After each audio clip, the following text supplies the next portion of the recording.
En la siguiente ponencia vamos a desarrollar el mecanismo de acción y las reacciones adversas de ciertos fármacos antipsicóticos.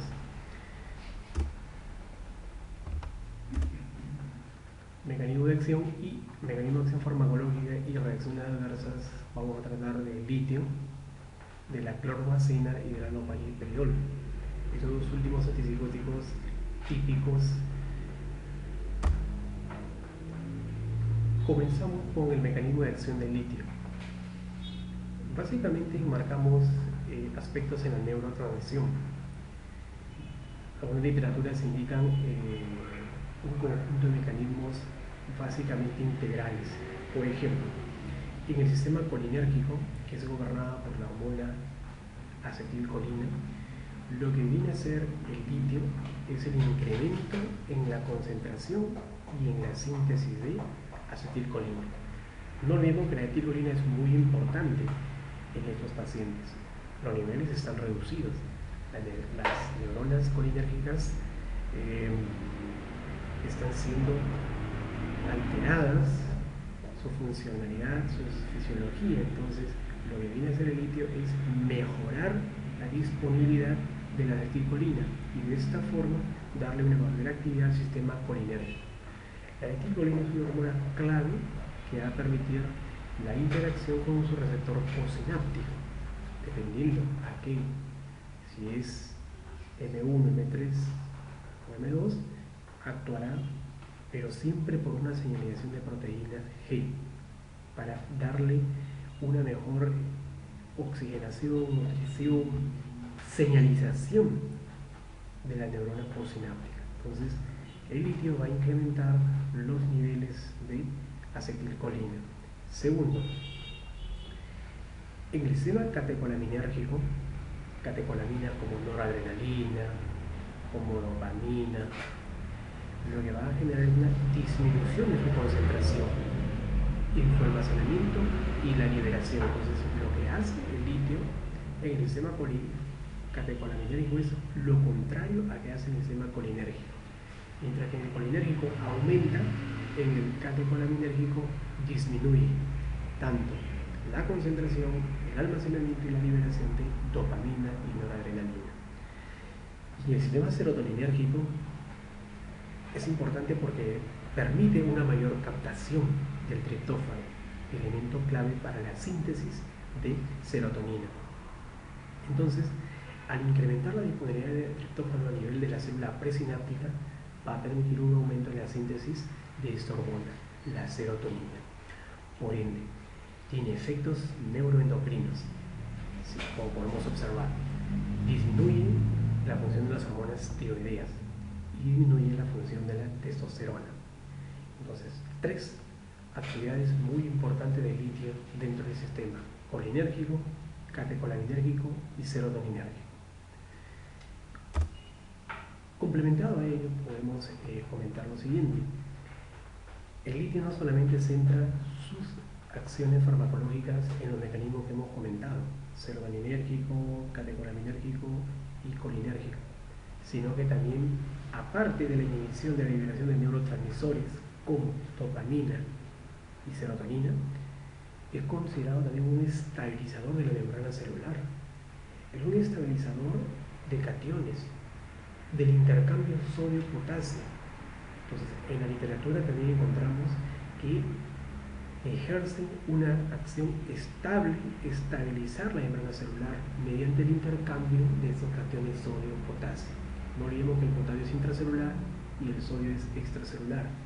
Entonces, ese intercambio lo que va a venir a hacer es modularlo, mejorarlo, regularlo, ya que se encuentra sobreexcitado.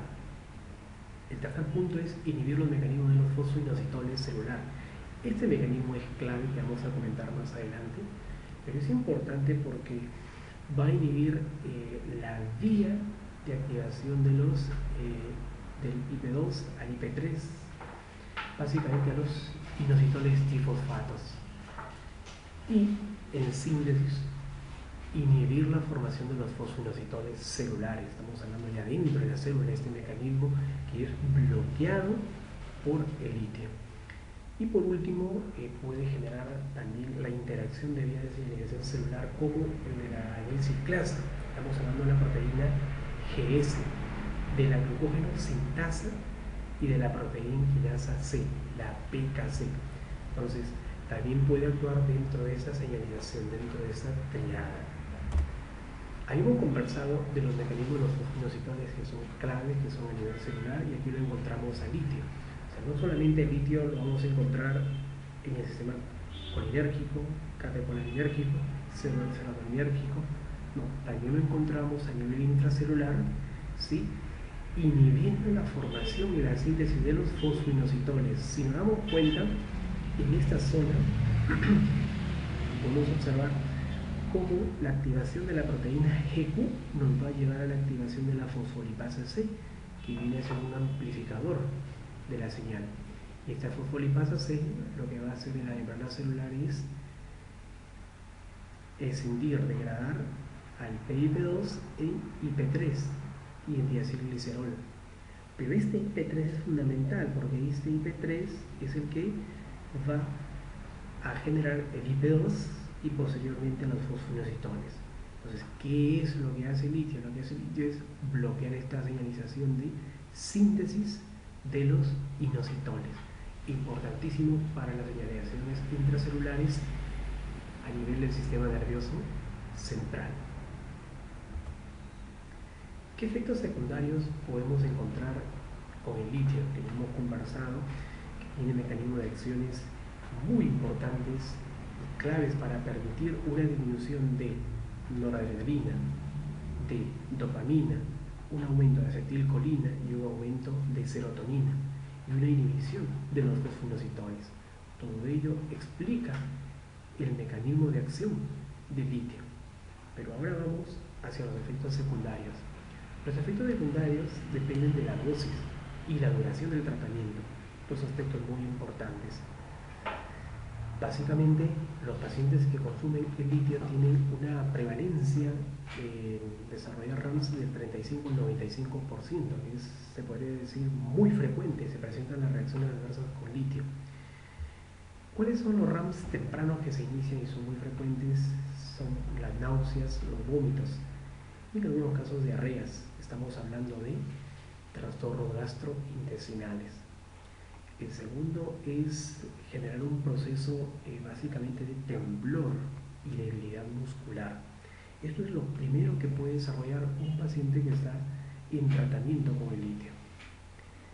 A nivel endocrinológico, los pacientes que consumen litio incrementan de peso, aumentan de peso, no olvidemos porque hay una activación de acetilcolina,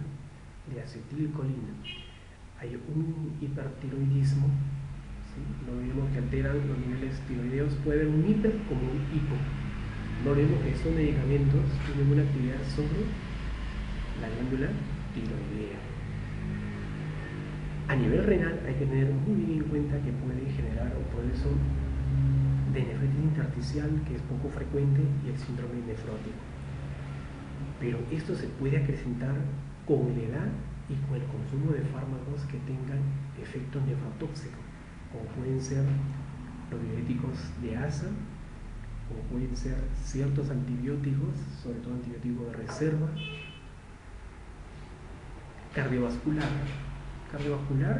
son reacciones frecuentes que pueden aparecer y básicamente puede generar una alteración en el electrocardiograma, una inversión de la onda T.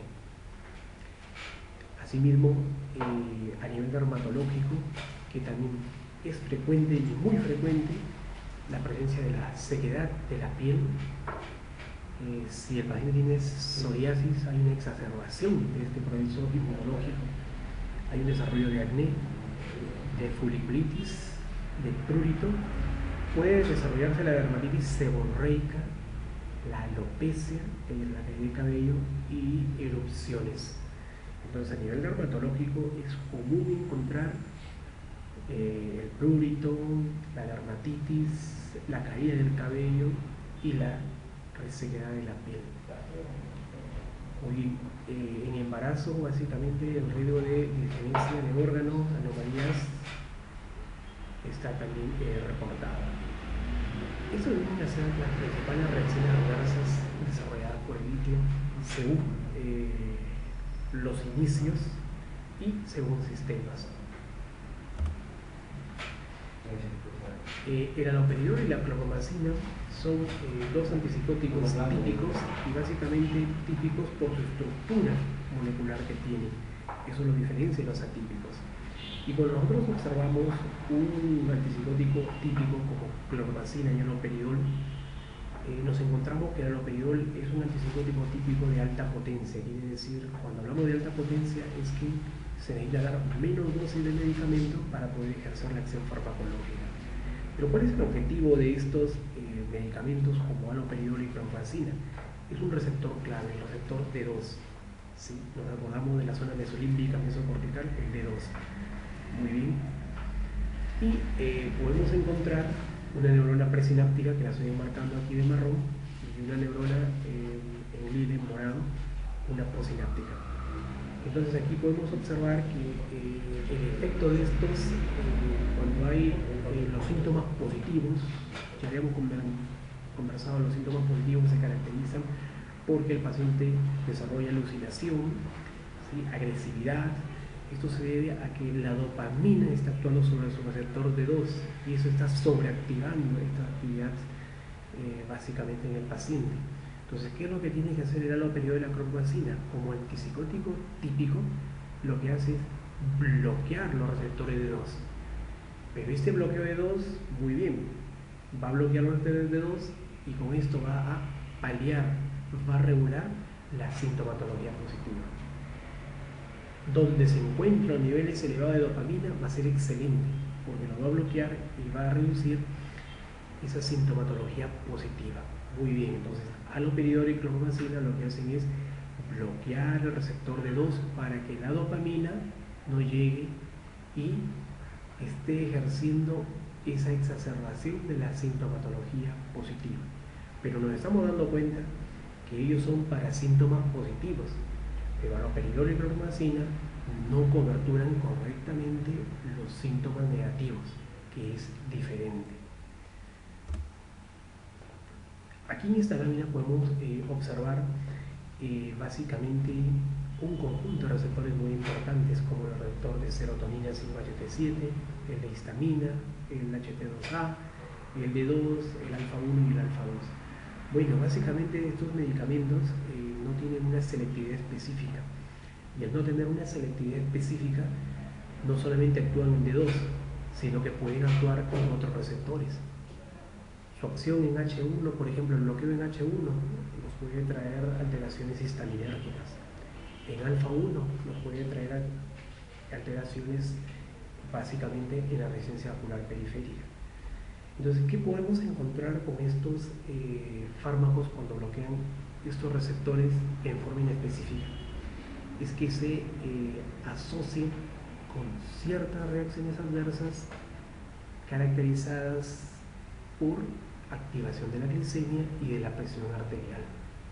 Entonces no olvidemos que la clorpromazina y el haloperidol bloquean D2, pero no son selectivos y específicos de D2. Pueden actuar también por otros receptores como el alfa-1, el H1, el 5-HT2. Va a ser muy diferente a lo que van a ejercer los antipsicóticos atípicos, que ellos bloquean el D2, pero no con la misma afinidad que los típicos. Ellos bloquean de una menor medida, pero sí tienen la inespecificidad y la no selectividad por los demás receptores que estamos viendo enfrente. Esta no selectividad, esta baja afinidad, es lo que explican las reacciones adversas que vamos a ver más adelante. Por ejemplo, en haloperidol y clorpromazina son antipsicóticos típicos que van a actuar básicamente en el bloqueo de los receptores D2. Tenemos los efectos adversos neurológicos. Los hemos dividido en agudos y en tardíos. ¿Cuáles son los agudos? Los agudos, los que aparecen en forma inmediata. Podemos observar la acaticia. La acaticia es un proceso muy importante que puede desarrollar este paciente. El segundo es la distonía. La distonía o la alteración de la fisiología hablar, para poder desarrollar el lenguaje correcto y generar una distonía en el habla, en la pronunciación. Y los clásicos signos extrapiramidales parkinsonianos, como es el temblor en la marcha, ¿sí? Cuando es básicamente los aspectos de falta de concentración, de rigidez muscular, son los que van a gobernar el parkinsonismo. Y los tardíos, si tenemos a la disinesia tardía, y los movimientos periorales, donde la cavidad bucal comienza a girar. Gira, es una reacción adversa por antipsicóticos típicos como aloperiol y clorpromacina, que son tardíos. Lo inicial es acaticia, distonía y el parkinsonismo. Todo ello explica debido al bloqueo de los dedos en forma no selectiva. Como podemos observar ahí, básicamente los movimientos parkinsonianos en esta parte, podemos observar, por ejemplo, la inexpresividad del rostro, como podemos observar. Segundo, el temblor, ahí está el parkinsonismo, el temblor en reposo. Aquí tenemos, por ejemplo, la lentitud, exactamente, la lentitud, la deambulación alterada, la postura incluida hacia abajo y la rigidez en los movimientos. Todos estos aspectos son considerados la sintomatología parkinsoniana, no como enfermedad, sino como una reacción adversa producto de los antipsicóticos típicos. Todo ello fue explicado en el mecanismo fisiopatológico cuando se altera la vía nigroestriada. En la nigroestriada tenemos el D2. Cuando se bloquea el D2 en esa vía es porque encontramos estos procesos de reacción adversa básicamente.